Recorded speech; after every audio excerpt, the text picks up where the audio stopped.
Bonjour et bienvenue dans le podcast Par voix basse à voix haute. Moi c'est Capucine. Et moi c'est Julie. Nous sommes les voix de ce podcast. Mais des voix, il n'y en aura pas que deux. Vous entendrez au fil des épisodes différentes voix venues témoigner à notre micro pour parler de leur accouchement et de leur expérience en maison de naissance. Vous retrouverez aussi des épisodes consacrés aux sages-femmes qui y travaillent. Parce qu'en effet, il n'y a pas qu'une voie pour accoucher. Il y a la voie basse, la césarienne, l'hôpital, chez soi et la maison de naissance. Ici, nous recueillons les récits de ces personnes, de ces couples, de ces familles ayant fait le choix d'accoucher en maison de naissance. Ce podcast est le premier à proposer cet espace de parole et nous espérons qu'il répondra à toutes vos interrogations à leur sujet. Alors cheminez à nos côtés vers votre plus belle rencontre. Bienvenue derrière les portes des maisons de naissance.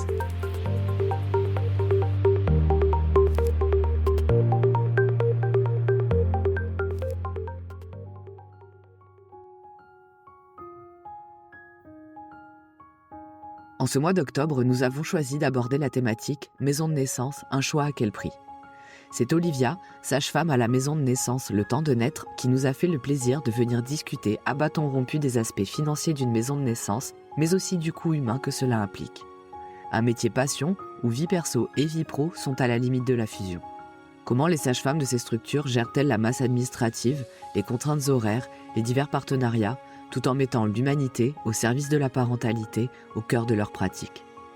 Aujourd'hui, Olivia vous parle de son parcours et de son quotidien avec joie. Bonjour Olivia. Bonjour Julie. Bonjour Olivia, merci d'avoir accepté de venir à notre micro pour discuter de la thématique du mois. Merci beaucoup pour votre invitation à ce podcast. Écoute, c'est avec plaisir. On est ravis d'écouter tout ce que tu vas nous exposer aujourd'hui. Mais pour commencer, et comme à toutes nos invités, on va te demander de te présenter. Je m'appelle Olivia Plaisant, je suis sage-femme depuis 23 ans maintenant. J'ai fait mes études à Paris et je suis revenue en Guadeloupe l'année d'après. Donc dans mon parcours hospitalier, j'ai travaillé pendant une dizaine d'années à l'hôpital et puis je me suis installée en libéral. Et très vite est arrivé le projet de maison de naissance. C'est comme ça que j'avais toujours eu envie de travailler. Donc je suis à l'initiative du projet de maison de naissance, en fait de la maison de naissance de Guadeloupe, où j'exerce donc depuis son ouverture en 2017 en suivi global.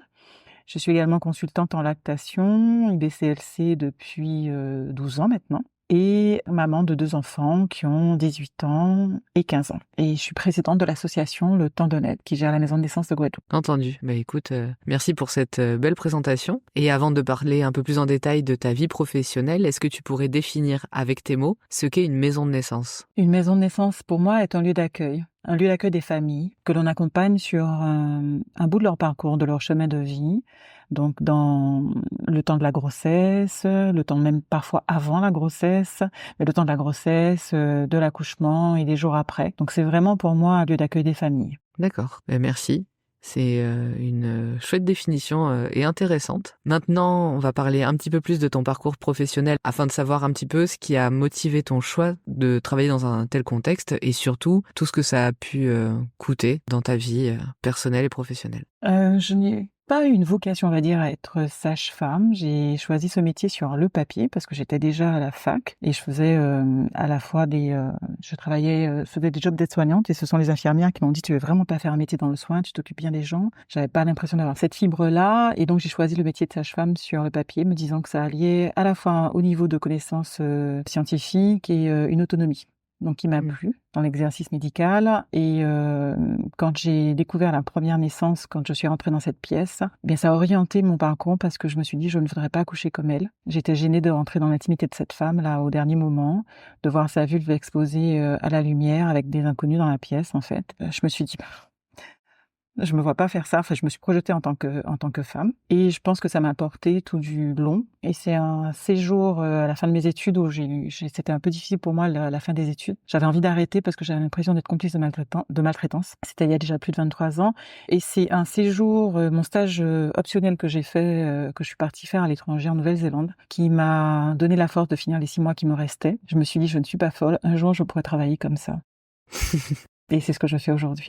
C'est génial, merci de nous avoir parlé de tout ce parcours et de tout ce qui t'a animé dans ce choix. Est-ce que du coup tu pourrais nous détailler peut-être un peu plus dans quelle structure tu as eu l'occasion d'exercer peut-être avant d'arriver dans la maison de naissance ?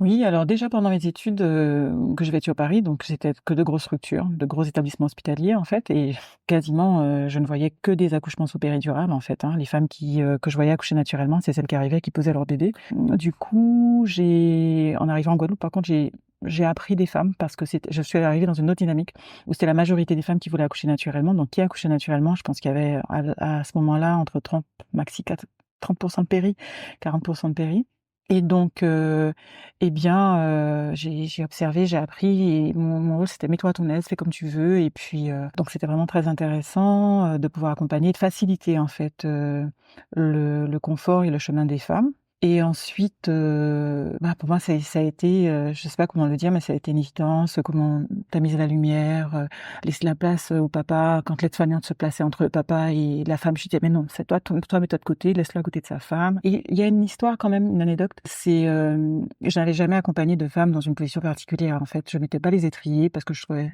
comme je l'avais dit, hein, tout à l'heure, cette position, pas très respectueuse de l'intimité de la femme. Donc ça, très rapidement, quand j'ai été sage-femme, bah, j'utilisais plus les étriers mais j'accouchais sur le dos, en fait et un jour, j'ai eu une jeune femme qui voulait une péridurale.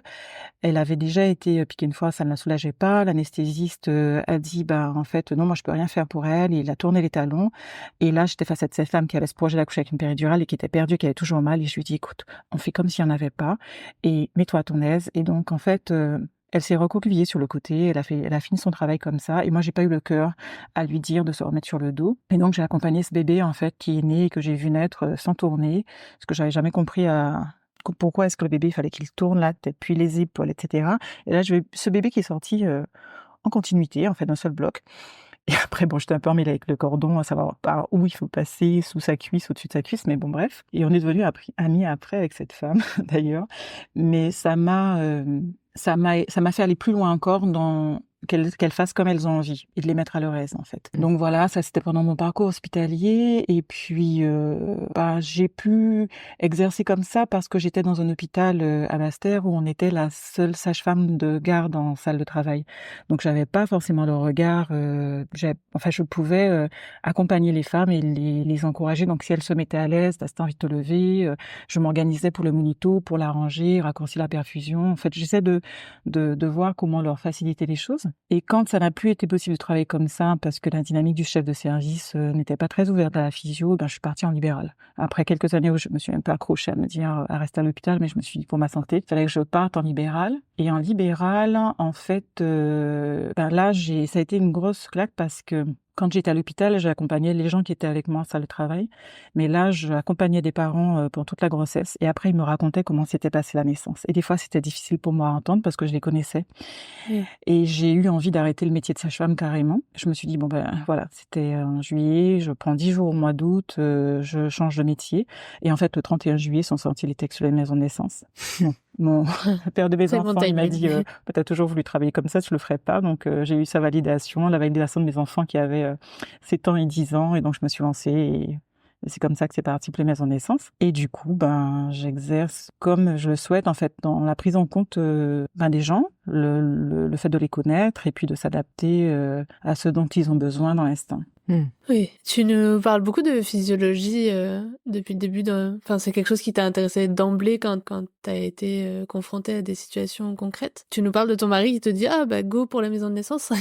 Mais entre les deux, comment est-ce que t'as connu le concept des maisons de naissance? Est-ce que c'est quelque chose que t'as connu par les études? Est-ce que c'est des choses que t'as su par d'autres sages-femmes ou c'est quelque chose que tu connaissais depuis toujours? En fait, je me suis intéressée à ce qui se faisait ailleurs, qu'en France, la dernière année de mes études. Donc à l'époque, c'était 4 ans d'études parce que j'étais en difficulté. Je vivais de plus en plus alors il y a ce que je faisais avec les femmes quand j'étais seule avec elles dans la pièce quand, la sage-femme m'envoyait auprès des femmes, mais ce que je pouvais voir, la façon dont on parlait aux gens, la façon dont, la façon dont on s'adressait aux gens, ça me peignait de plus en plus et donc là, c'était l'avènement d'internet, hein, parce que c'était en 2000, les années 2000. Ouais. Donc donc sur internet, j'ai commencé à chercher, j'ai vu ce qui se passait au Canada, mais c'était très compliqué de rentrer au Canada, donc je me suis dit: «Bah, peut-être qu'après quand je j'aurais mon diplôme de sage-femme. Et puis, je suis tombée en cherchant accouchement physio sur la Nouvelle-Zélande. Et donc, j'ai lu tout ce qui se passait. Ils avaient un système de santé comme la France et ils avaient changé récemment en prenant en compte la demande des parents pour mettre en place un système de santé où la femme, elle était bien remboursée quand elle allait bien. Elle était remboursée si elle allait voir un médecin généraliste ou une sage-femme. Mais si elle allait voir un spécialiste alors qu'elle est en bonne santé, elle n'était pas aussi bien remboursée. Donc, c'était vraiment tout un système de santé qui avait été changé.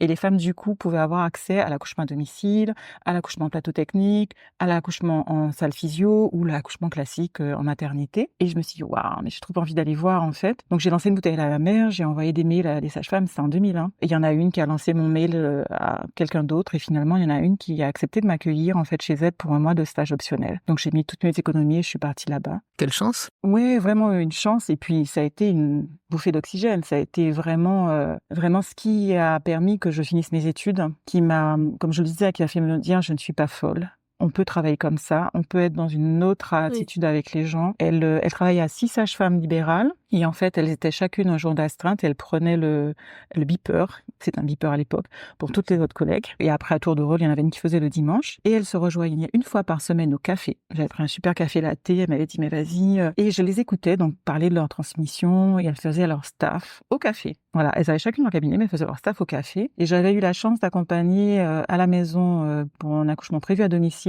une des sages-femmes. Et on a eu des anomalies du rythme. Et je l'ai vu appeler tranquillement l'hôpital, leur dire voilà, que la femme elle a des anomalies du rythme. Ok, on te réserve une salle nature. On arrive à l'hôpital. On est super accueillis, on nous montre la grande salle avec la baignoire. Je regarde les sages-femmes de l'hôpital super sympa avec la sage-femme qui m'accueille. Et puis moi, je continue à masser la femme dans le bain, etc.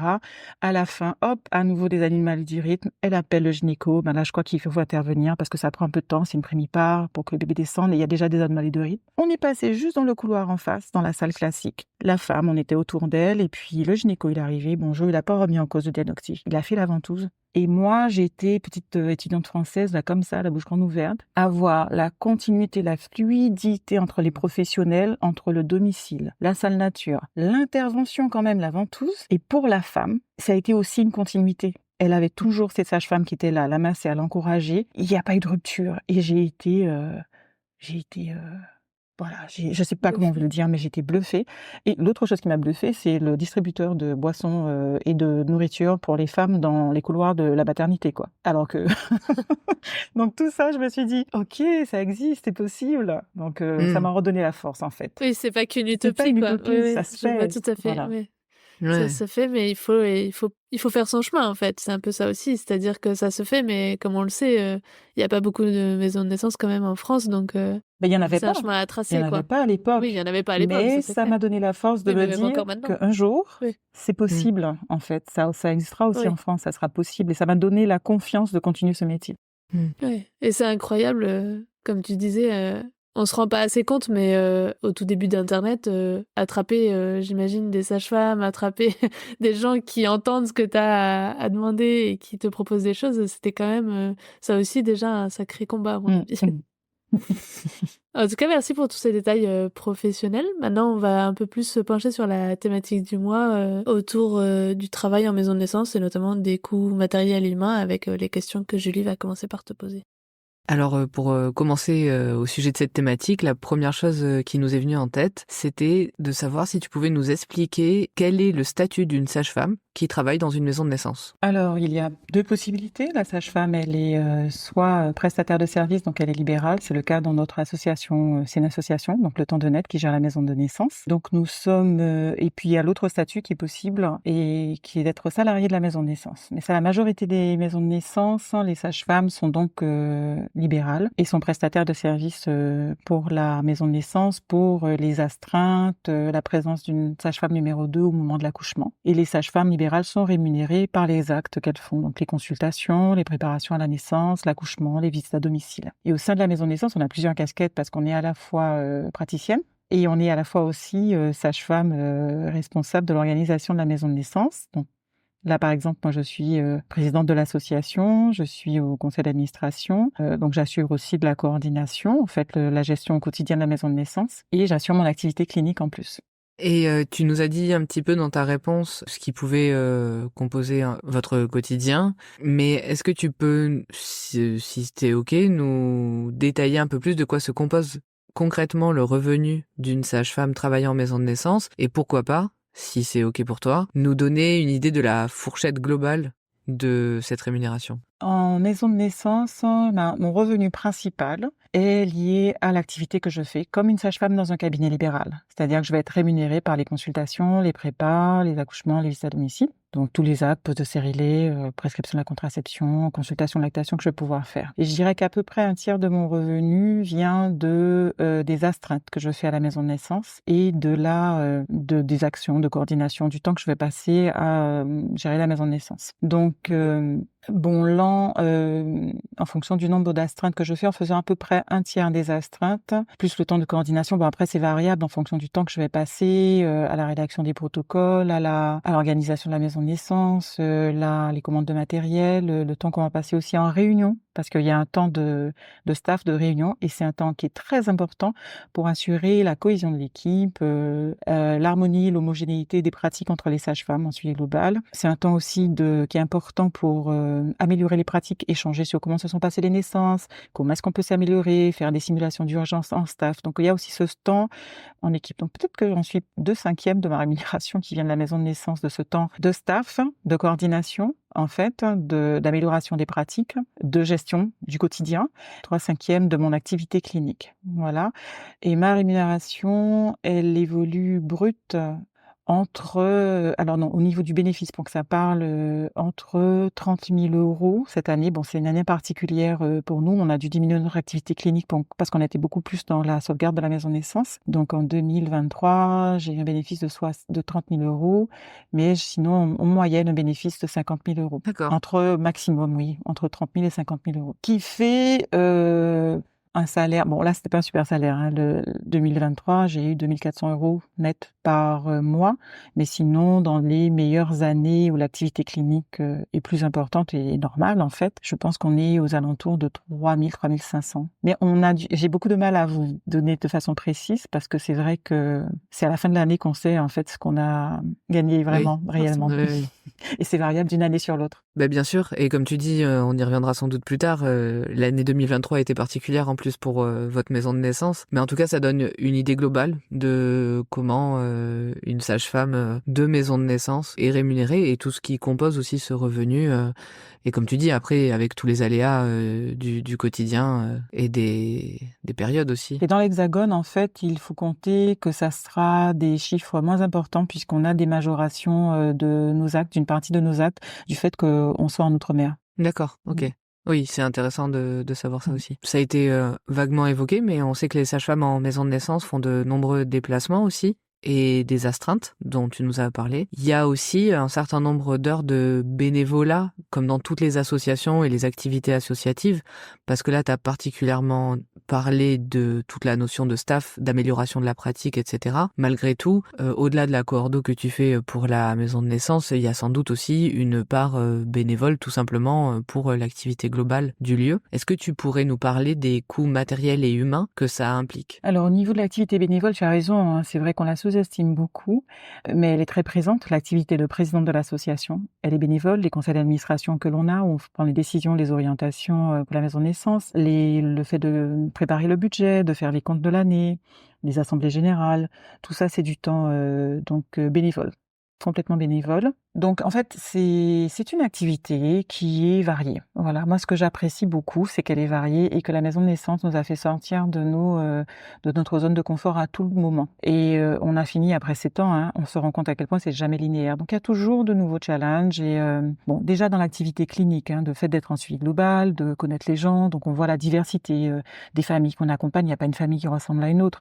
Donc on est toujours dans cette émulation parce que c'est toujours un renouveau renouvellement en fait, hein. Chacun est particulier, mais aussi dans la maison de naissance, entre la phase expérimentale, la phase maintenant. En fait, chaque année emmène son lot de challenges. Donc, c'est à la fois parfois déstabilisant, mais à la fois aussi très stimulant. Et on ne cesse de s'améliorer. C'est un travail d'équipe qui est très, très intéressant. En fait, moi, j'apprécie beaucoup le travail d'équipe en maison de naissance. J'avais jamais eu ça à l'hôpital, en fait, cette cohésion avec des personnes qui sont dans la même dynamique, en fait, de travail, d'abord des gens, et de pouvoir échanger et réfléchir ensemble. Donc, il y a un travail d'équipe de sage-femme. Tout le monde est au même niveau, en fait, et emmène sa touche, sa façon de faire, sa particularité, mais on a en commun cet abord, je dirais, empathique, respectueux, curieux, des gens à les prendre en compte dans leur cadre, dans leur spécificité, à s'adapter à eux. Voilà. Et c'est aussi le cas dans notre maison de naissance, puisqu'on le réfléchit comme étant un lieu convivial, accueillant pour les parents, mais il est aussi accueillant pour les sages-femmes. Donc on apprécie beaucoup de pouvoir y travailler. Alors, on a plusieurs casquettes. On a appris je ne saurais même pas lister toutes les compétences qu'on a développées, mais en fait, au-delà de notre pratique clinique, développer des compétences d'organisation d'événements, de négociation, des compétences au niveau de la comptabilité, au niveau de la législation aussi, en fait. Donc, on fait appel à des spécialistes, mais finalement, on se rend compte qu'il n'y a que nous qui savons comment ça fonctionne une maison de naissance et quels sont les besoins. Donc, on est un peu cette interface à prendre soin des parents, à veiller à prendre entre guillemets à dire, voilà ce que les parents nous disent, ils ont besoin de ça, ils ont besoin de ci, c'est important. Et on va être un peu cette interface avec les pouvoirs publics, avec l'ARS qui finance, avec le ministère de la Santé, avec l'état civil, en fait, avec l'établissement partenaire. Donc, ça demande des compétences de communication. En fait, on a développé tout un tas de compétences. Moi, je m'éclate là-dedans, en fait, franchement. Je trouve qu'on peut pas s'ennuyer en maison de naissance. Des fois, on est un peu à se dire, ça fait beaucoup. Mais en fait, c'est aussi extrêmement stimulant. Oui, c'est ce que tu disais tout à l'heure, en fait. Il y a un aspect où tu t'ennuies jamais, et au-delà du fait que c'est une activité variée, je pense que c'est toujours très stimulant d'apprendre, de découvrir, de se dire comment je peux aborder cette situation, comment je peux rendre le lieu encore plus accueillant, encore plus confortable, même à un niveau humain, je veux dire, hein, pas que matériel. Donc, je comprends bien ce que tu dis. C'est assez intéressant d'ailleurs. Et on sait que mettre en place une maison de naissance, c'est un projet complexe, comme tu le dis, ça fait appel à beaucoup de compétences, et on sait aussi qu'il y a beaucoup de projets d'ailleurs qui sont toujours en stand-by, d'attente. Tu parles des mater partenaires, tu parles des ARS, c'est compliqué, ça prend de nombreuses années, mais une fois qu'une maison de naissance est opérationnelle, est-ce que ça garantit sa pérennité ou pas? Et les financements qui sont obtenus à ce moment-là, au moment du lancement de la maison de naissance, est-ce qu'ils sont durables, ou est-ce qu'il y a un renouvellement à faire toutes les X années? Alors, pour la majorité des maisons de naissance en exercice encore aujourd'hui, nous sommes encore sur le financement qui était prévu lors de la phase expérimentale. Donc, 171 000 €, 111, quel que soit le volume d'activité, quel que soit le nombre de sages-femmes, donc une enveloppe globale. Et certaines maisons de naissance ont pu, dans les 2 dernières années, obtenir un contrat pluriannuel d'objectifs et de moyens, ce qu'on appelle les CPOM, avec leurs ARS, et qui ont pu être calés sur l'activité réelle. Donc, tous ces CPOM, quand on a pris en compte vraiment l'activité réelle, les financements ont été augmentés. Voilà. Donc, il y a encore, ça fait depuis décembre 2020 que les maisons de naissance sont entrées dans le droit commun, mais pour autant, il n'y a pas eu de réflexion sur le financement réel de ces maisons de naissance. Il n'y a pas eu de budget fléché pour cela. Donc, chaque agence régionale de santé va prendre sur son fonds d'intervention régional qui, comme son nom l'indique, c'est la marge de manœuvre des ARS pour pouvoir mettre en place des projets ou pour pouvoir soutenir des structures qui peuvent être défaillantes. Donc, chaque année, la majorité des maisons de naissance, celles qui n'ont pas de CPOM, doivent solliciter au niveau de l'agence régionale de santé le versement de ce fonds fixe. 171 111 €. Donc, ça laisse à chaque fois dans une certaine précarité, une certaine attente. Donc, il y a des ARS qui vont donner la subvention globale en une fois, d'autres en 2 fois, d'autres de façon mensuelle. Donc, il y a tout un travail encore à faire sur le modèle financier, juridique, économique, en fait, des maisons de naissance. On avait, au sein du collectif, fait ce travail en 2019 et fait un rapport médico-économique qui a permis de montrer que, en fait, l'activité de maison de naissance avait une pertinence, en fait, médico-économique, et que ça ne coûtait pas plus cher qu'un accouchement pour une femme en bonne santé en hôpital. Voilà, mais il y a une réflexion beaucoup plus poussée que juste une enveloppe globale à mettre en place. Voilà. Oui, je me permets d'ailleurs parce que tu dis que chaque année, les maisons de naissance doivent solliciter leurs ARS pour avoir cette enveloppe, alors que, entre guillemets, elle leur est due du fait De leur de la autorisation. législation et de comment aujourd'hui c'est mis en place en tout cas. Mais quand tu parles justement que certaines maisons de naissance ont vu évoluer leurs revenus grâce à une amélioration des CPOM, c'est pas parce que l'ARS va spontanément demander un bilan, par exemple, de l'activité réelle aux maisons de naissance, c'est bien parce que la maison de naissance, de ce que je comprends, a dû elle-même se mobiliser, faire un bilan d'activité réelle et le proposer à l'ARS en leur disant regardez où on en est et est-ce que vous êtes d'accord ou pas finalement de modifier le CPOM. Alors pas tout à fait. Depuis la phase d'expérimentation, donc depuis le début, les maisons de naissance chaque année remettent aux ARS un rapport d'activité et un bilan financier. Donc ce sont des documents qui sont demandés en fait. C'était demandé à la fois dans les documents législatifs de l'expérimentation et à la fois là, ça a été repris dans les documents en fait à fournir chaque année aux ARS depuis l'entrée dans le droit commun de la loi de décembre 2020. En fait, donc les maisons de naissance ont toujours fait en fait cette démarche de donner ce rapport d'activité, ce bilan financier, et ce sont certaines ARS qui ont contractualisé quelque chose de plus poussé et de plus détaillé et de plus adapté à la réalité réellement du terrain en faisant ces CPOM. L'avantage de ces CPOM, c'est un contrat sur plusieurs années. On voit quels sont les objectifs et on met les moyens. C'est vraiment ce que ça dit. Alors que là, la majorité des maisons de naissance, on est encore toujours dans une enveloppe globale fixe. Quel que soit le loyer, quelle que soit l'activité que l'on a, c'est la même enveloppe et qui n'est pas adaptée en fait. On est dans un costume étriqué. Oui, c'est pas, comme tu disais, en fait, c'est pas adapté aux besoins de chaque maison de naissance, quoi. Donc chaque maison de naissance a déjà sollicité son ARS pour mettre en place des CPOM. Puisque les maisons de naissance, depuis décembre 2020, elles ont fait la demande d'autorisation aux ARS, donc même les maisons de naissance qui étaient dans l'expérimentation ont fait cette démarche de renouveler, de faire une demande d'autorisation, et elles ont eu leurs autorisations pour 7 ans. Donc en fait, ce qui n'est pas habituel, c'est qu'on a donné l'autorisation pour 7 ans, mais chaque année, il faut solliciter le financement. C'est là où le CPOM correspond en fait et en adéquation avec le fait qu'on autorise une structure pour 7 ans, donc on met en place un contrat sur ces 7 ans, disant voilà les objectifs, voilà les moyens qu'on met en place. Oui, il y a une cohérence. Et donc, pour en revenir aussi à l'idée de est-ce qu'une maison de naissance, une fois opérationnelle, a une garantie de pérennité ou pas? Peu importe finalement qu'il y ait eu un contrat CPOM ou pas, mais à partir du moment où elle est née et où elle a sa mater partenaire, qu'est-ce que ça garantit? Alors, comme tu l'as dit, tu as parlé de la maternité partenaire, tu as parlé du financement, et j'ajouterais, ça dépend aussi des professionnels qui y travaillent. Donc, aujourd'hui, une maison de naissance va perdurer, déjà s'il y a des sages-femmes qui continuent à y travailler, puisque ce sont des sages-femmes libérales pour la majorité, et même des sages-femmes salariées pour la maison de naissance où elles sont salariées, il faut qu'il y ait des sages-femmes qui aient envie de continuer à travailler comme ça. Aujourd'hui, les revenus des sages-femmes en maison de naissance ne sont pas suffisamment attractifs. Donc, on a vu un gros renouvellement, un gros turnover aussi dans les équipes des maisons de naissance.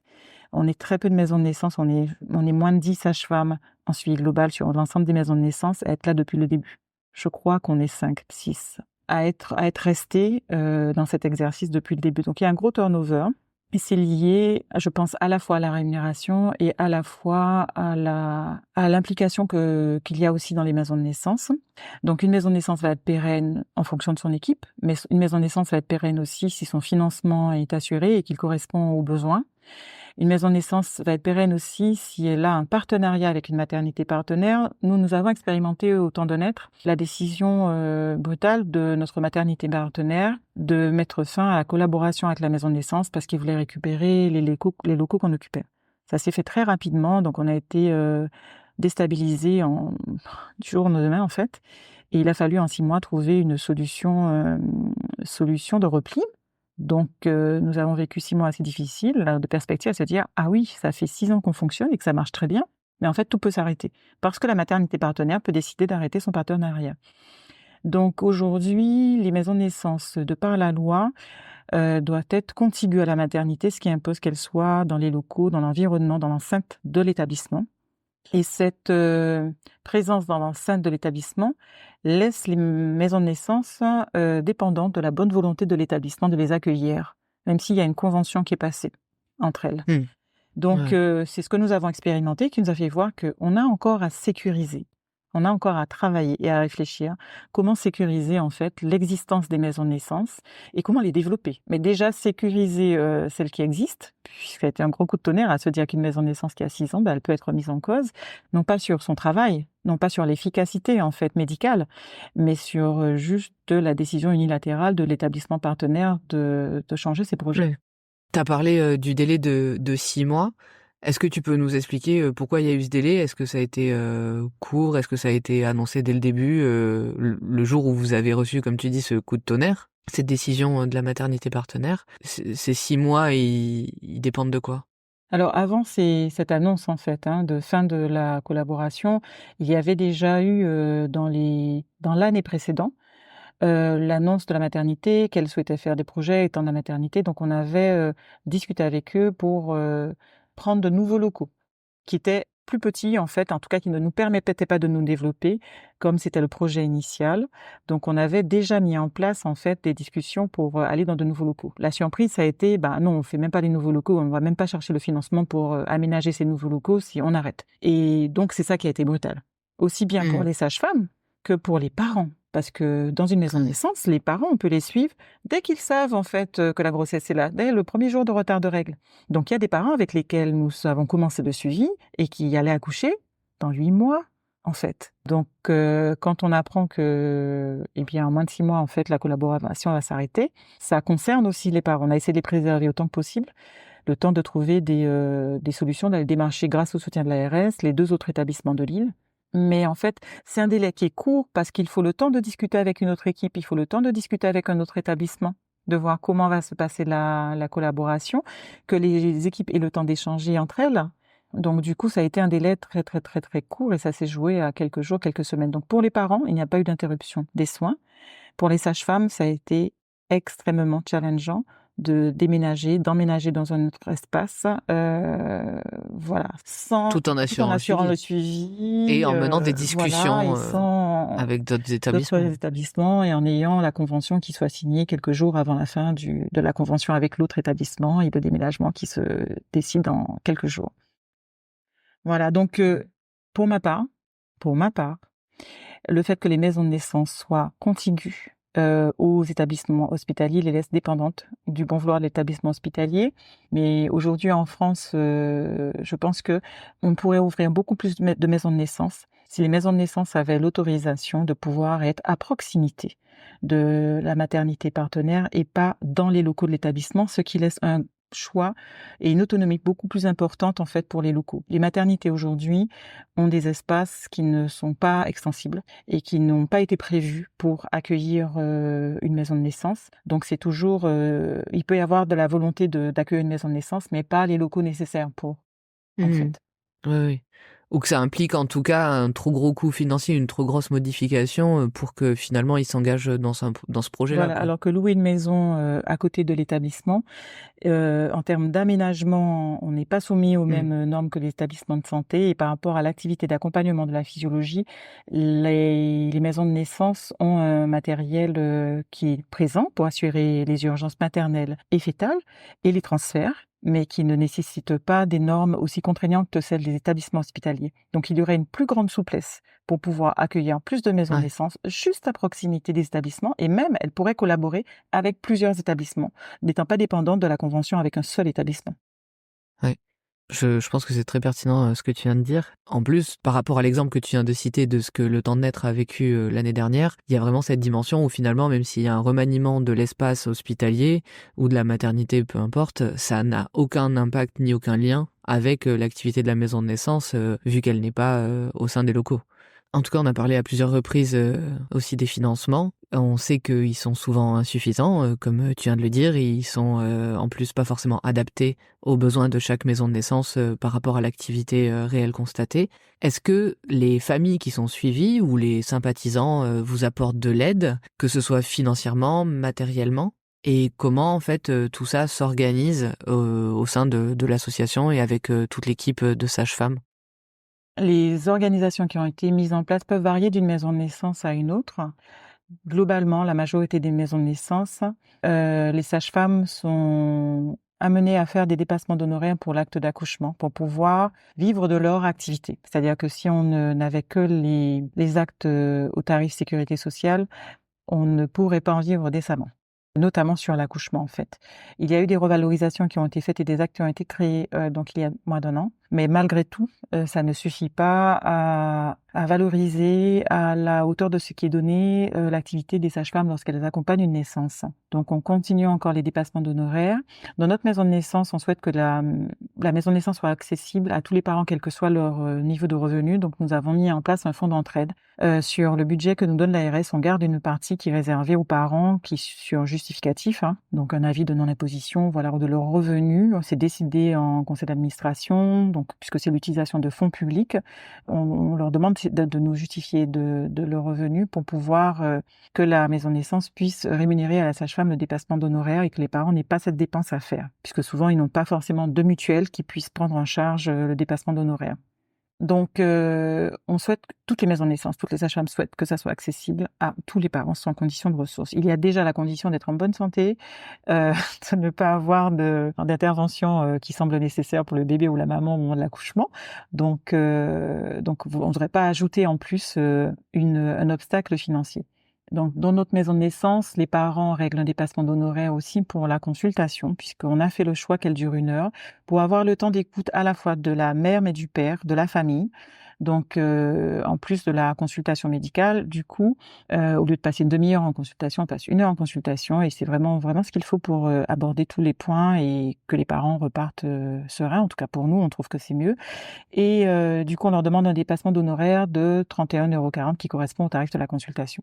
Donc, les parents ne font pas d'avance de frais pour les préparations à la naissance, les visites à domicile.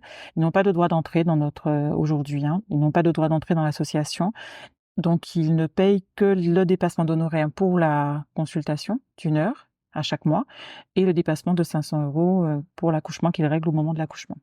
Il y a une association de parents qui a été en dormance pendant quelques années, qui se remet en place là. Donc, il n'y a pas eu cette communauté de parents qui se soit organisée pour pouvoir apporter un soutien régulier à la maison de naissance. Mais par contre, on a eu un soutien en fait quand on fait appel aux parents, comme là, quand les parents ont su ce qui se passait pour le tandonnette, que ça allait fermer avec notre ancien partenaire.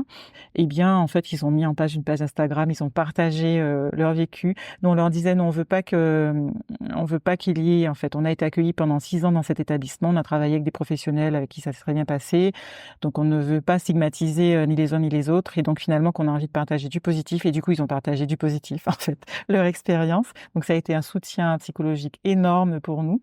À chaque fois qu'on doutait de l'intérêt de continuer avec toutes les désillusions qu'on a pu avoir, et bien quand on lisait la page Instagram et qu'on retrouvait ces histoires des parents qu'on avait accompagnés et ce qu'ils disaient, on se rappelait que pourquoi est-ce qu'on le faisait et que ça avait du sens. Et on a eu aussi un formidable soutien des parents pour le déménagement, pour l'emménagement. Ça a été vraiment très joyeux dans ces moments difficiles pour nous. J'en ai encore l'émotion quand tu me fais repenser à ça, mais ça va dans les 2 sens. C'est-à-dire qu'on donne beaucoup, mais ils nous ont donné beaucoup aussi. Alors certains nous disaient: «Non, mais en fait, le prochain, on souhaite venir ici, accoucher à la maison de naissance, donc c'est même pas possible qu'elle n'existe plus». Et d'autres, même s'ils avaient plus le projet de faire d'autres enfants, mais pour ceux qu'ils ont partagé avec nous, eh bien, pour eux, c'était important que ça continue et que ça soit toujours présent pour d'autres parents. Oui. Mais je pense que c'est aussi un peu le juste retort des choses. Les sages-femmes de maison de naissance donnent beaucoup, offrent beaucoup, et c'est pas juste au niveau professionnel, c'est une dimension humaine. Donc je pense que vous avez mérité amplement tout ce soutien. Et je dis souvent que, en fait, les parents qui viennent à nous, il y a les parents qui viennent en maison de naissance, mais il y a les sages-femmes qui ont envie d'y travailler aussi. En fait, c'est une rencontre de personnes qui ont envie d'une autre façon, d'un autre rapport humain, Mmh. en fait. Ouais, Donc c'est aussi bien valable du côté des parents que du côté des sages-femmes. c'est juste. Alors on va revenir à quelque chose d'un petit peu plus pragmatique, je suis désolée, mais on sait qu'en France, les soins dans les hôpitaux sont actuellement remboursés. On vient de parler des dépassements d'honoraires. Tu viens de parler d'un fonds de solidarité qui était pris sur la fameuse enveloppe des ARS, si j'ai bien compris. Sur le budget de fonctionnement de la maison de naissance, le temps de naître, oui. Voilà. Et donc, vous faites ce petit budget pour pouvoir finalement rendre ce suivi accessible à tout le monde, même pour des personnes qui n'auraient pas les moyens de payer des dépassements d'honoraires ou des astreintes, etc. Est-ce qu'il y a autre chose qui peut leur être proposé ou qui peut aider les familles qui ont un manque de moyens? Ou est-ce que aujourd'hui c'est la seule ressource que vous avez pour les aider? Aujourd'hui, au temps de net, c'est la seule ressource que nous avons, elle n'est pas toujours utilisée. C'est-à-dire que dès la réunion d'information, on informe les parents que ce n'est pas que le fait de ne pas avoir les ressources de régler le dépassement d'honoraires n'est pas un obstacle parce que ce fonds d'entraide existe. Et nous voyons des familles qui sont d'origine très modeste et qui vont. On a eu des familles qui nous ont dit, est-ce qu'en fait, nous, on peut payer telle partie? Est-ce que voilà, la maison de naissance peut prendre en charge un tiers, deux tiers, et on a eu des familles aussi très modestes et qui pour eux c'était important. Donc en fait ils nous ont dit non, ils vont nous régler et qui ils me disent mais je te règle maintenant ou comment est-ce qu'on fait? Je dis non, à l'accouchement et donc ça leur laisse plusieurs mois et qui vont mettre de côté. Donc on ne peut pas déterminer à l'avance qui va solliciter le fonds d'entraide. C'est les personnes vont être, c'est elles qui vont décider est-ce qu'elles ont besoin d'un soutien ou pas. Et nous, on va juste valider. On leur dit qu'on a besoin quand même, si la nous demande qu'est-ce qu'on fait des fonds qu'ils mettent à notre disposition, donc on puisse justifier. Voilà, ces parents. Aujourd'hui, avec les actes qui existent au niveau de la nomenclature générale des actes professionnels et de la classification commune des actes médicaux, on ne peut pas en fait en vivre. Donc on a besoin de faire ce dépassement d'honoraires parce qu'on a pu le voir dans des maisons de naissance où on n'a pas fait de dépassement d'honoraires. Après en fait c'est la sage-femme qui elle va en pâtir ou va arrêter cette activité. Et on a vu aussi que ça n'attire pas d'autres sages-femmes à s'intéresser aux maisons de naissance parce qu'elles vont se dire qu'aller travailler au cabinet ou aller travailler en salarié à l'hôpital, je gagne plus. Et la sécurité financière, elle est importante pour tout être humain, aussi bien que les sages-femmes aussi. Donc du coup, le constat que l'on fait, on réserve toujours pour 4 couples. Des fois, on a accompagné 5 couples, 5 familles. Des fois, on a eu que 2 familles qui nous ont sollicité. Donc, c'est toujours dit aux parents à la réunion d'information, mais tout le monde ne la sollicite pas. Et on fait aussi un devis aux parents qui nous demandent pour qu'ils puissent contacter leur mutuelle et savoir à l'avance quelle partie va être prise en charge par la mutuelle. Donc, ça permet aux parents d'organiser leur budget. On a beaucoup de parents qui nous disent, mais 500 €, il y a des parents qui ont plus de moyens qui nous disent mais vous ne demandez que 500 € après la naissance, ils nous disent vous ne demandez que 500 € et beaucoup de parents nous ont dit mais vous devriez demander plus pour pouvoir en vivre mieux, mais on reste c'est l'équilibre que l'on a trouvé pour que tout le monde ça soit accessible au plus grand nombre. Que ça soit accessible à tout le monde. Puisqu'en fait, quand la maison de naissance prend en charge le dépassement d'honoraires, de la consultation par mois et de l'accouchement, tous les autres parents en fait le tiers payant. Donc quand les parents on a une couverture maladie universelle par exemple, ils ne font pas l'avance des frais. Ça ne se voit pas sur la tête des gens. Donc tout le monde est suivi. On a des parents qui viennent de tous horizons, socio-économiques. Ouais, j'entends. On a une surreprésentation de professionnels de santé, c'est sûr. C'est eux qui ont l'info en premier. Ah oui. C'est intéressant. J'aurais pas imaginé. En tout cas, nous, oui. Professionnels, paramédicaux et médicaux, en fait, oui, qui sont plus nombreux. Faudrait voir si c'est quelque chose de votre île ou si c'est aussi en métropole. Ça ouais, j'ai pas posé la question aux autres sages-femmes. On sait que travailler en tant que sage-femme dans une maison de naissance implique une responsabilité différente de celle exercée à l'hôpital. Tu parlais au tout début notamment d'indépendance, tout ça, donc vraiment ça implique un autre type de responsabilité, du fait notamment que vous êtes du coup les seuls professionnels de cette structure. Comment gères-tu cette responsabilité ? Alors tu vois, quand je disais que j'avais lu sur le papier en fait ce qu'était le métier de sage-femme, j'avais trouvé aussi, moi ça m'avait plu en fait, j'avais le choix entre le métier d'infirmière ou le métier de sage-femme et j'ai choisi le métier de sage-femme sur le papier en lisant le descriptif de ces deux métiers pour deux aspects. J'étais déjà en licence de biochimie et donc en fait voilà, je voyais que j'allais encore apprendre des choses en faisant sage-femme et l'autonomie, le mot autonomie. Et donc, aussi bien j'accompagne l'autonomie des parents dans leur, j'accompagne, je vais soutenir, renforcer. Et bien aussi bien mon autonomie en tant que sage-femme, en tant que professionnelle est importante. Et donc, moi, j'ai travaillé longtemps en équipe, quand j'étais à l'hôpital. Je me disais, non, j'avais accompagné une collègue une fois sur une de ses tournées pour voir ce que c'était que d'être en libéral. Et je lui avais dit, mais en fait, t'es seule toute la journée. Et je m'étais dit: «Bah non, c'est pas fait pour moi le libéral», parce que j'aime beaucoup le travail en équipe, d'échanger avec les autres, de m'inspirer des autres, en fait.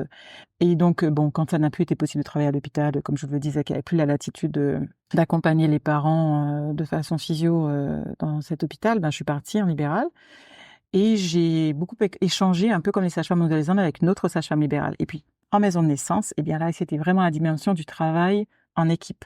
Ce que j'apprécie, c'est d'avoir cette autonomie. J'ai cette responsabilité. J'exerce mon métier dans toutes ces dimensions. J'ai cette responsabilité par rapport aux gens, par rapport aux décisions que je vais prendre. J'ai la responsabilité aussi de mon activité qui peut avoir j'ai même une responsabilité supplémentaire parce que mon activité, elle n'impacte pas que moi, elle peut impacter aussi mes collègues et la réputation de la maison de naissance. Donc j'ai cette dimension Oui. supplémentaire avec la maison de naissance et j'ai l'avantage de travailler en équipe. Et on est donc une équipe de sages-femmes, de personnes qui assument leurs responsabilités, leur autonomie. Je suis certes présidente de l'association, je suis certes la sage-femme qui a le plus d'années d'expérience, mais ça ne se ressent pas dans nos échanges. Il y a un rapport vraiment où j'apprends de mes collègues, elles apprennent de moi. Il y a vraiment un échange quotidien, on s'inspire les unes des autres. Quand je reviens sur la responsabilité médicale, elle est entière, hein, encore. Tu l'aperçois encore plus que quand on travaille en équipe, il y a différentes strates, différents métiers, il y a l'aide-soignante, il y a le médecin, l'obstétricien, l'anesthésiste, etc. Là, non, tu es en direct. Tu es en direct. Oui. Et ça, même si je partage beaucoup avec mes autres collègues, mais je suis toujours responsable de mes actes, de ce que j'aurais fait, du dossier que j'ai pas bien rempli, de l'examen que j'ai pas vu, à tout moment, en fait, je suis dans ma responsabilité et c'est OK, c'est le pendant de mon autonomie. Oui, oui, forcément, oui. C'est le miroir de cette Et situation. c'est ça aussi que les parents finalement, viennent rechercher, qu'ils aient en face d'eux un professionnel qui soit assis, qui soit debout, qui soit là, qui leur dit: «OK, moi je vais m'assurer, en fait, je vais pouvoir veiller, m'assurer que ça se passe normalement ou pas» et pouvoir te dire: «Bon, bah, là, il faut faire autrement, là, je vais t'orienter, parce que ton état de santé ou celui de ton bébé nécessite qu'il y ait, d'autres professionnels autour de toi ou qu'il y ait d'autres mesures qui soient prises». Donc ils attendent de nous qu'on assume notre responsabilité. Oui. Je me demande d'ailleurs à quel point c'est pas aussi une des dimensions qui impacte le suivi en maison de naissance, c'est que finalement, vous les professionnels, vous avez une responsabilité. Ces couples sont vos patients en plus, il y a vraiment cette dimension de vous êtes là pour eux et vous êtes là pour votre statut et je trouve que j'ai le sentiment que ça doit beaucoup aussi impacter, la façon de suivre la personne. Comme tu dis, le fait que, bah, du coup, tu droit dans tes bottes parce que, tu sais ce que tu veux, tu sais de quoi tu es responsable, tu sais où tu vas et je me demande si ça crée pas aussi toute une dimension dans le suivi, quoi. T'as personne d'autre sur qui te reposer, en fait. Ouais, c'est ça. Ça crée une profondeur particulière. Comme tu disais, ta responsabilité, elle est Mmh. pleine et entière. Et donc, c'est toi 100% qui est engagé en tant que Ma professionnel. responsabilité est pleine et entière et pour autant, je peux avoir le Oui, soutien de mes collègues parce que je vais Ah oui, échanger, je le soutien, ça vais n'empêche pas. voilà, ça n'empêche pas en fait, c'est pour ça que je dis qu'il y a cette dimension du travail d'équipe où on peut échanger très Mmh. librement. Ce que je ne retrouvais pas forcément quand je travaillais à l'hôpital. C'est-à-dire qu'on va raconter les histoires: «Ah ouais, j'ai eu telle activité, tel truc, tel» mais aller en profondeur et dire: «Mais comment tu t'es senti? Qu'est-ce que tu en penses?» ou que le professionnel te raconte son histoire, mais il te demande pas: «Et toi, tu aurais fait quoi? Qu'est-ce que tu en penses, en fait?» et là, on est Mmh. vraiment dans ça, en fait, dans Qu'est-ce que ça t'a qu'est-ce appris? que ça t'a appris? Comment est-ce qu'on peut faire mieux et tout? Et dans cette, dynamique, d'interrogation bienveillante et quand, ma collègue me dit quelque chose, ben, si moi je me sens heurtée, je me dis: «Ah ben, eh ben, je peux lui dire, en fait». Elle me dit: «Mais non, c'était pas du tout dans cette dimension», parce que des fois on s'est donné beaucoup et on se remet en question. Est-ce qu'on a bien fait? Est-ce qu'on n'a pas bien fait? Alors ça, c'est une chose, il y a la responsabilité et il y a l'échange en équipe et il y a le soutien d'un staff, en fait. La dimension qu'il peut y avoir aussi d'intéressante qu'on retrouve en établissement hospitalier. Et je reviens sur le mot patient que tu as utilisé tout à l'heure, en fait, Capucine. Ce ne sont pas mes patients. J'aime pas ce terme parce que les gens sont pas là pour m'attendre. Autant je suis dans mon autonomie là, ma responsabilité, mais ils sont aussi dans la oui, leur. Donc en fait, ce sont pas mes patients, je préfère dire mes clients, ce sont des gens qui m'ont choisi, mais ils peuvent aussi décider de changer d'avis. Ils vont checker si ça va, si ça leur va pas. Et moi aussi, je peux checker est-ce que ça me va ou ça me va pas, en fait, dans le contrat qui est passé, dans l'échange oui. qui est passé. Et c'est la relation de dualité qui donne ça, quoi. Oui, Enfin, Tout deux à fait. vérités, vous êtes plus que deux, mais Bah, on est, deux oui, plus entités. que 2, Vous êtes c'est deux vrai. entités, je veux dire. On est entre adultes responsables, voilà. Aussi bien les parents que le professionnel. Ça crée du coup, je trouve, une autre dimension certainement dans le... Ah, on part sur d'autres niveaux. Ils vont venir, me demander mon expertise, mais ce n'est pas, mais ils sont toujours à décider, à prendre la décision par rapport à ce qu'on aura pu partager avec eux. Et du coup, par rapport à cette responsabilité, on aimerait peut-être que tu reviennes, parce que là, tu parles avec toute ton expérience de vie, mais est-ce que tu pourrais nous raconter peut-être tes débuts en maison de naissance et ce que ça a impliqué, ce que ça a pu susciter en toi d'assumer une telle responsabilité dans les débuts, finalement, et ce que ça changeait de ton emploi précédent, quoi. Alors quand tu as dit ça, il y a une anecdote qui m'est revenue, très drôle. En fait, c'était lors de l'inauguration de la maison de naissance, donc ça va être la 4e ou la 5e naissance. Donc là, je suis la présidente de l'association, tout le monde m'attend, les caméramans, le machin, et en fait non, je viens d'avoir une naissance. Et donc je suis avec, ce couple, cette famille que j'ai connue, à l'hôpital pour un 1er enfant, à l'hôpital encore pour des préparations pour leur 2e et là pour leur 3e, bon, la maison de naissance pour eux c'était une évidence maintenant que ça existait. Et pourquoi c'était drôle, où là j'ai dû affirmer ma responsabilité, mes décisions, c'est que donc les délivrances, ont lieu naturellement, sans intervention au temps de naître. Et donc cette femme, qui avait envie d'être dans l'accueil de son bébé, elle restait bien allongée, elle se délivrait pas. Pas de saignement, rien du tout, elle se délivrait pas. Et donc j'avais tout le monde derrière la porte, qui attendait qu'une seule chose, que je sorte. Et mais quand est-ce que je vais être disponible? Et moi, tant qu'elle n'est pas délivrée, ben pour moi, c'est pas fini, quoi, je la lâche pas. Donc ça a duré comme ça un petit moment, je sais pas, c'était 1 heure et demie, en fait. Elle se délivrait pas. Et une fois où je sors, bon, de temps en temps, je sors et il y a la gynéco, qui était de garde, qui est à côté, qui me dit: «Olivia, tu sais, on est là, hein, s'il y a besoin». Et je la regarde et je dis: «Non, mais tout va bien, en fait, je te remercie. Je n'hésiterai pas à t'appeler si besoin, mais tout va bien». Et en fait et là, on peut pas dire que, en fait, tout le monde savait. Tout le monde, donc j'avais cette attention de tout le monde qui se dit: «Mais elle est toujours pas délivrée, elle est toujours pas délivrée. Non, mais ça va, elle va bien, en fait». Et à un moment, je suis revenue vers la femme, je lui ai dit: «Tu sais, il va falloir s'en occuper de ce placenta». Elle m'a regardée et là, au lieu de faire la crêpe sur le lit, elle s'est redressée, elle s'est levée et elle s'est délivrée immédiatement parce qu'il manquait que ça, en fait. Voilà. Oui, la Mais elle gravité, quoi. voulait accueillir son bébé, le mettre au sein, voilà, elle était dans l'accueil et pas du tout, non, je suis pas prête pour la délivrance. Et donc, ben là, oui, il fallait, Il fallait trouver le positionnement, quoi, oui. ben oui, et pas se dire: «Ben, on la transfère parce que, ben, je checkais, le bébé va bien, la maman va bien, elle ne saigne pas, pourquoi tu vas intervenir, en fait?» Ouais. Je suis quand même intervenue en le disant: «Faut peut-être qu'on s'en occupe là, quand même».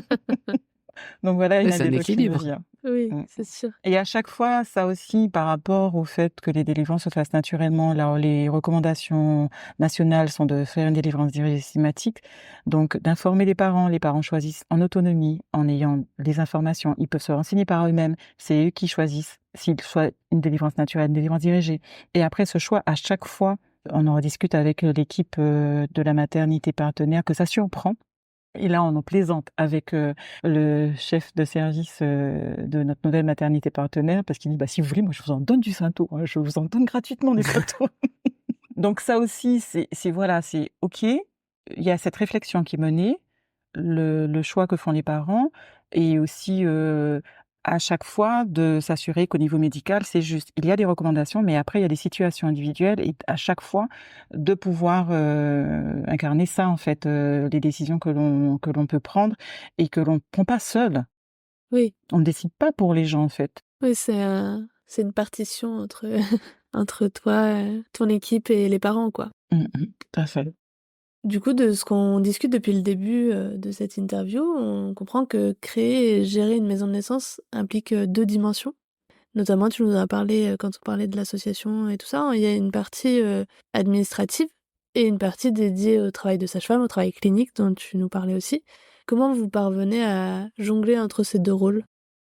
Ce n'est pas toujours évident de jongler avec ces 2 rôles. Pour autant, l'expérience me montre, puisque ça fait 8 ans, elle a 7 ans et quelques la maison de naissance, mais ça fait depuis 2015, hein, qu'on est à fond. L'expérience me montre que on a ces compétences en fait de sage-femme. On a besoin d'experts qui nous accompagnent, qui nous répondent à nos questions. Mais en fait, les sages-femmes sont bien placées pour être au centre un petit peu de cette affaire au niveau des maisons de naissance. Et on a besoin autour de nous de satellites. Donc on a le commissaire aux comptes, on a le comptable, on va avoir l'ARS, hein, la maternité partenaire, et on va faire un peu cette connexion avec toutes ces personnes. Et si, voilà, la communication, il y a des parents qui vont venir, mais qui est-ce qui va décider quoi communiquer, ou si on fait appel à un infographiste, ou le site internet, etc. Donc on a 10 000 casquettes, mais à la base, je me suis rendu compte dans les échanges avec les spécialistes avocats, voilà, les législateurs, etc., que on a à la fois les pieds sur terre à comprendre comment ça fonctionne dans la pratique la maison de naissance, et la tête aussi pour pouvoir faire le lien avec les autres qui vont nous emmener d'autres connaissances. Donc, comment jongler entre tout ça? On ressent le besoin de pouvoir se concentrer sur une activité à la fois. Et le besoin de coordination s'est fait sentir, en fait, de pouvoir se dédier à la tâche. On se dit parfois qu'on est un peu peut-être des hyperactives, on en discutait encore avec Laurette ce midi, mais on est intéressé en fait à faire tout ça, et qu'on aimerait être plus nombreuses pour pouvoir des fois switcher, c'est-à-dire se consacrer à l'activité créatrice, comme le dit Laurette, en fait, de générer des protocoles, de générer de nouveaux fonctionnements, de nouvelles façons de faire, et de pouvoir se concentrer sur une chose à la fois. Là où notre activité clinique, déjà, hein, si on n'a que l'activité clinique de suivi global, entre l'activité programmée et non programmée, on est toujours, c'est jamais complètement la même chose, hein, la vie d'une sage-femme. Donc, plus la gestion de la maison de naissance, plus au niveau local, les enjeux au niveau national aussi, pour toutes les maisons de naissance, puisqu'on est impliqué dans le fonctionnement du collectif, dans cette réflexion aussi, puisque on n'est pas encore dans une routine au niveau des maisons de naissance, comme on le disait précédemment. Donc, pour répondre à ta question, comment est-ce qu'on aborde toutes ces différentes casquettes? On se soutient aussi beaucoup en équipe pour pouvoir se préserver. La maison de naissance nous a appris à voir toutes les facettes qu'on pouvait utiliser, toutes les compétences qu'on pouvait avoir et qu'on pouvait déployer, que ça allait bien au-delà de notre activité clinique seule. Oui. Et nous a appris aussi beaucoup d'humilité. Et comme on accompagne les parents à pouvoir se prendre en compte, à pouvoir verbaliser leurs besoins, nous avons appris nous aussi, en tant que personne humaine, en tant que sage-femme, à prendre en compte nos besoins, à accepter nos limites, voilà. Et on continue à travailler là-dessus. Donc en fait, c'est une école de vie. Oui. Mais du coup, je me demandais à quel point les maisons de naissance peuvent faire appel à d'autres prestataires, par exemple, je sais pas, une secrétaire ou un intendant, enfin quelqu'un qui gérerait cette partie-là. Est-ce que les financements peuvent prévoir ça, ou c'est uniquement des sages-femmes gérées par des sages-femmes? Est-ce que c'est restreint à ça, ou ça peut être plus ouvert? Nous avons eu l'expérience, voilà, d'avoir une secrétaire, et le problème, si on arrête là, justement, avec la secrétaire, c'est par rapport au problème de financement. En fait, des maisons de naissance ont fait différentes expériences. Il y en a qui ont des coordinateurs qui ne travaillent pas dans la structure et qui ne s'occupent que de la coordination. Certaines ont pu faire l'expérience de l'intendance qui soit gérée par quelqu'un qui est pas sage-femme, en fait, du tout. Et après, il faut trouver les bonnes personnes, en fait. Je dirais que pour assurer la coordination, l'intendance de la maison de naissance, peut-être que les sages-femmes ont des compétences transversales et qui leur permettent aussi d'assurer à la fois l'aspect médical, l'aspect gestion administrative et technique. Mais que, quelle que soit la personne qui assure la coordination, il y a besoin de vivacité d'esprit, il y a besoin de curiosité pour pouvoir aborder différents domaines. C'est la gestion d'une structure, hein, en fait. C'est pas juste gérer un service, c'est la gestion d'une structure entière. Oui. Donc du coup, faut pas avoir deux pieds dans le même sabot, pour reprendre l'expression de Laurette. Du coup, quand vous remplissez votre CV, sur la case compétences, il n'y a plus de place, en fait. La colonne est complètement déséquilibrée. C'est ça. En fait, on s'est pas posé la question de faire un CV parce qu'on s'est pas posé la question d'aller travailler ailleurs. Ah bah en voilà, fait. c'est Donc, ça, on n'a en pas fait. fait de CV. Et c'est ça qui est intéressant, c'est que pour une sage-femme, d'exercer à la fois toutes ses compétences, et en fait, on a besoin de soutien, on a besoin de financement pour pouvoir avoir suffisamment de sages-femmes qui soient attirées pour travailler en maison de naissance, en fait, qui trouvent ça intéressant financièrement, et que ça puisse rouler aussi dans les équipes. À un moment, on puisse avoir, par exemple, se dire, je vais faire que de l'activité clinique. Oui. Parce que j'ai une autre collègue, en fait, qui va s'occuper de la coordination, de la gestion, et puis elle va pas faire que ça. Parce que, en fait, c'est ça qui est intéressant, c'est de faire un petit peu de tout ça. Oui. Et on s'oriente plutôt que de faire tout ça en même temps, de faire tout ça par période. Oui. Des cycles, quoi. Ouais. Voilà. Mais ça évite et les overdoses et la lassitude, Oui. j'imagine. Oui, tout à fait. Surtout les overdoses. Là, on parle du coup des différentes casquettes au sein de la maison de naissance. Mais si on recule d'un pas, on a différentes casquettes qu'on peut observer aussi. On a ta casquette professionnelle et ta casquette personnelle. Comment tu parviens à gérer l'équilibre entre ta vie professionnelle intense, de ce que tu peux nous dire, avec toutes les exigences morales et physiques que ça demande, et ta vie personnelle, tout en évitant que l'une empiète sur l'autre? Alors, à cette question, je pense que les mieux placés pour y répondre, et j'aurais aimé être une petite souris pour les écouter, ce sont nos enfants, nos compagnons, nos amis. Alors, qu'est-ce Voilà. qu'ils t'en disent? Peut-être qu'ils me disent pas tout, hein, mais Ça, c'est j'aurais sûr. aimé qu'ils soient interviewés. Mais en tout cas, ce que je peux constater, c'est que pour moi, je peux aussi donner parce que je reçois beaucoup. J'échange beaucoup avec mes enfants. Je vous ai dit que, bah, même s'ils avaient que 8 ans et 10 ans, j'aurais posé la question. Il y a besoin aussi, je dis souvent que il y a des maris, il y a des compagnons de sage-femme, en fait. Ils sont particuliers, en fait, dans le soutien, dans l'empathie, dans la compréhension, la compréhension et l'acceptation de ce que c'est important. Voilà, j'ai eu des exemples du père de mes enfants qui travaille beaucoup, beaucoup, beaucoup, beaucoup, qui est un très gros travailleur. Mais en fait, il y a toujours eu la compréhension de l'importance de ce que je faisais. Mmh. Et puis, là, je suis dans une autre relation où il y a une empathie, une compréhension, voilà. Parce que aussi bien dans la fatigue qu'on peut ressentir, aussi bien dans les doutes que l'on peut avoir, parce que c'est pas encore sécurisé les maisons de naissance et que c'est, parfois Oui. les montagnes russes.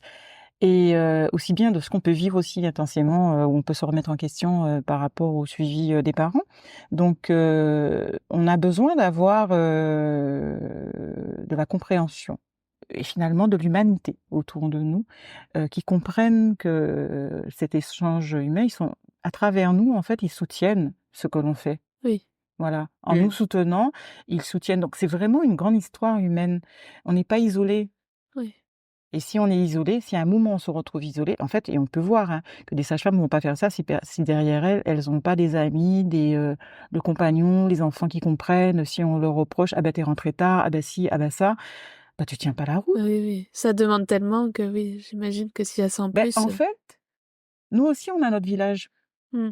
Quand on dit aux parents, en fait, voilà, qu'on repère avec eux, qui va les soutenir, la Oui. famille, les amis, les voisins, etc., qu'on repère avec eux, quel village ils ont autour d'eux. Moi, j'ai un village, en fait, j'ai ma mère, j'ai eu mon frère quand mes enfants étaient plus petits, le père des enfants, une amie, j'avais 4 personnes autour de moi en plan A, B, C, D, si je devais partir pour une naissance. Et toutes ces personnes, bah oui, quand il y a des doutes, en fait, personne ne m'a dit: «Mais arrête la maison de naissance». Oui. On a pu s'inquiéter pour moi, je le lisais dans leur regard, mais personne ne m'a dit: «Arrête la maison de naissance». Parce qu'ils savaient que, bah, c'était important dans cette façon de travailler que je voyais pas comment travailler ou bien comment être en rapport avec, les autres.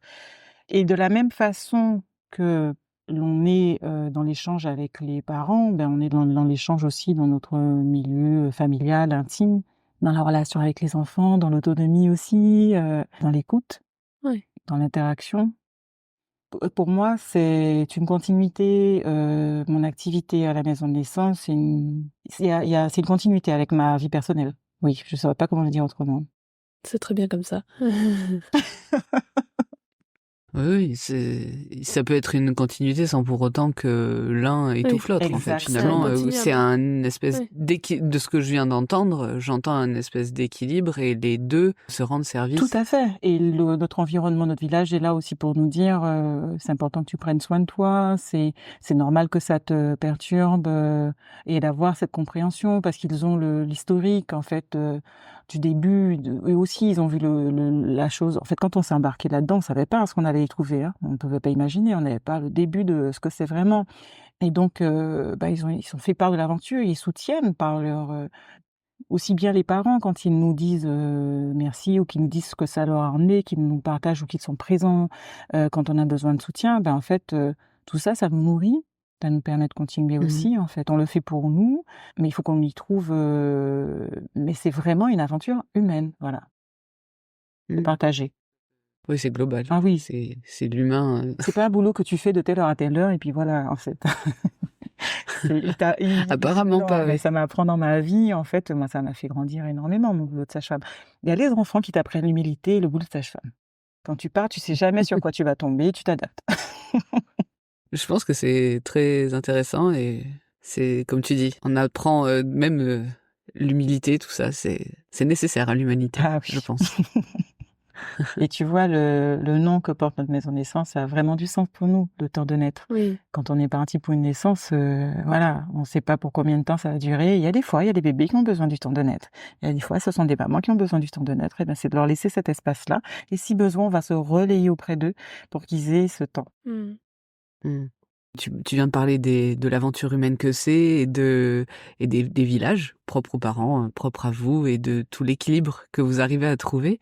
Est-ce que tu aurais un conseil à donner à une sage-femme qui hésite à se lancer dans un projet de maison de naissance ou à rejoindre une maison de naissance existante par crainte de la charge de travail que ça peut représenter ou par crainte de pas trouver cet équilibre dont tu viens de nous Eh parler? bien, après ce que je viens de vous dire, le conseil qui me vient, c'est d'en parler avec ses enfants, avec son environnement, avec son compagnon, l'homme de sa vie, en fait, voilà, et de lui dire à quel point elle a envie de faire ça.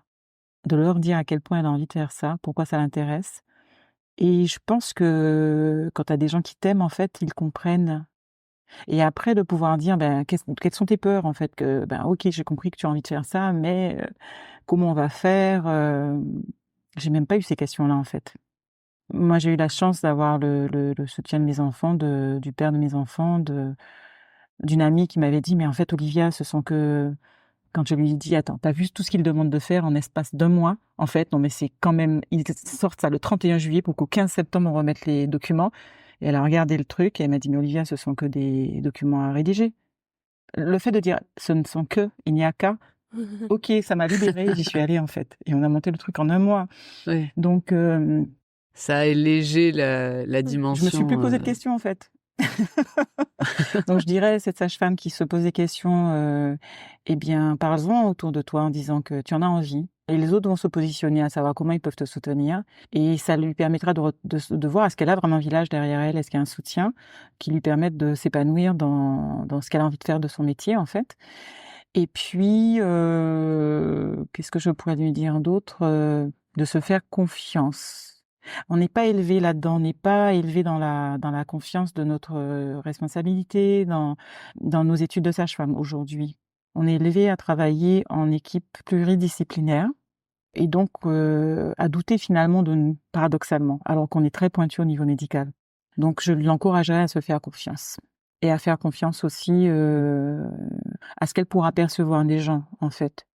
Je l'encouragerais encore à s'écouter, à dire: «Bah, oui, j'ai peur, mais j'ai envie» et je repense quand je dis ça à une femme, en fait, dont je me rappelle tant qui était comme ça, comme une petite souris recroquevillée, qui avait envie d'accoucher naturellement, mais qui était terrorisée, pas sûre du tout d'y arriver et qui a, super bien, accouché naturellement. Mais elle avait envie, elle garde ça pour moi, en fait, quand je pense à on peut avoir peur, mais on a envie et en fait, la peur, Mmh. on va dealer avec. Oui. Et surtout, comme tu dis, si jamais tu arrives à l'exprimer et que tu as du soutien, c'est ça qui va t'aider encore plus facilement, en tout cas, à la traverser et à Tout à fait. l'accepter. La sage-femme, elle a besoin de soutien et c'est comme je dis souvent que, bah, voilà, j'ai eu un village, je suis pas toute seule.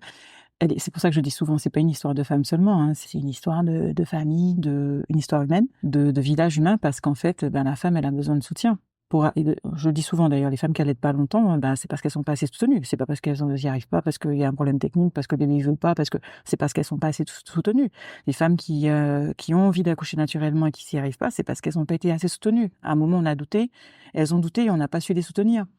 Donc, il y a des femmes des fois qui vont se dire: «Non, c'est pas si important que ça» et qui vont passer à autre chose, mais elles le vivent bien. Mais des femmes qui en ont eu envie et qui n'ont pas eu assez de soutien, ben, elles en gardent cette blessure, que ça soit pour l'accouchement, que ça soit pour l'allaitement. Donc on a besoin de soutien, Mmh. inconditionnel. Je veux juste ajouter une dimension qui me tient à cœur et que je découvre, qui est importante pour moi en tant que femme. C'est tout le monde, de l'homme qui me questionnait, qui me éveillait ma curiosité.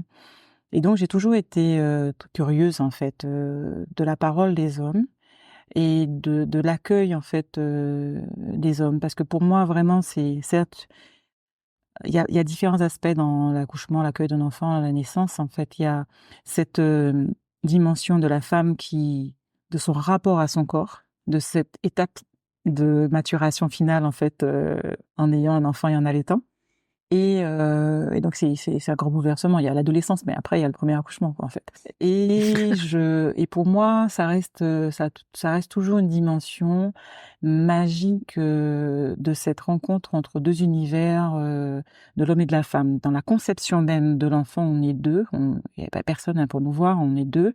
Il y a l'amour qui est partagé, en fait, consenti, quand c'est consenti, etc., bien sûr. Et donc, j'avais cette curiosité, puisque dans l'éducation que j'ai pu recevoir, dans la société, dans ce que je voyais, on parle que de la femme, de la naissance, la femme, la femme, la femme. Et j'ai toujours eu cette curiosité de me dire, mais l'homme, en fait, il est là dès le départ. Et qu'est-ce qu'il pense, qu'est-ce qu'il vit, et on n'en a pas beaucoup parlé. Et pour moi, c'est vraiment une histoire de couple, en fait, la naissance. C'est l'aboutissement, c'est l'acmé d'une relation, d'un engagement, et de vivre ce moment de la naissance, de l'allaitement aussi, qui est une histoire de couple, de famille. Donc en fait, il y a cette dimension qui est importante pour moi dans la maison de naissance et que je me régale à accompagner. Parce que là, le plus dur, c'est d'inviter les hommes. Donc il y a la moitié qui vont dire à la réunion d'information, ils sont venus là parce qu'en fait, c'est leur femme qui leur a parlé de la maison de naissance et ils viennent pour la soutenir, pour l'accompagner. Et en fait, ils en ressortent de la réunion d'information en se rendant compte que ils vont y trouver des choses, eux, pour eux. C'est pas juste en tant que soutien. Ils sont pas que soutien, ils sont partie prenante, partie entière de l'aventure, en fait. Oui, ce que j'allais dire, Mais ça les concerne complètement. entièrement.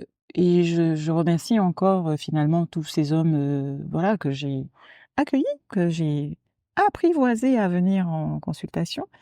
Et qui après, ils trouvent leur compte et qui se déploient et moi, je suis admirative, en fait, de comment, l'homme et la femme peuvent se découvrir, se découvrir, apaiser aussi les tensions qu'on a pu hériter, hein, de nos éducations et aller vers l'un vers l'autre. Il y a toute cette dimension aussi dans le suivi en maison de naissance, dans la confiance, dans l'intimité, dans le suivi qu'on peut avoir avec les parents.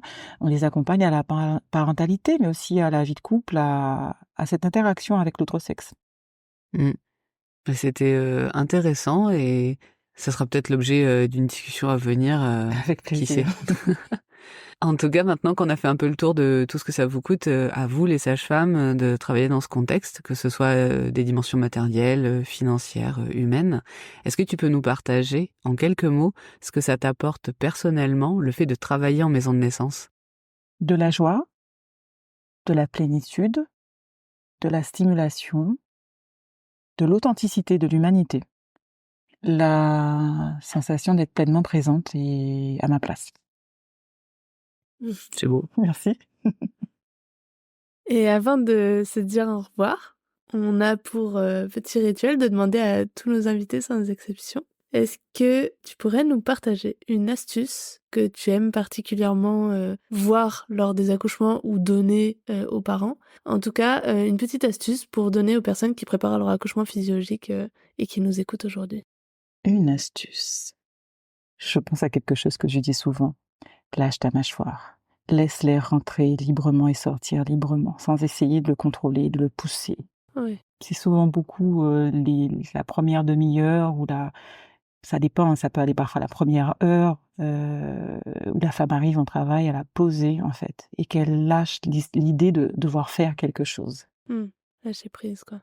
Et qu'en fait, oui, voilà, de laisser rentrer, sortir. Il n'y a pas besoin de contrôler ça, en fait.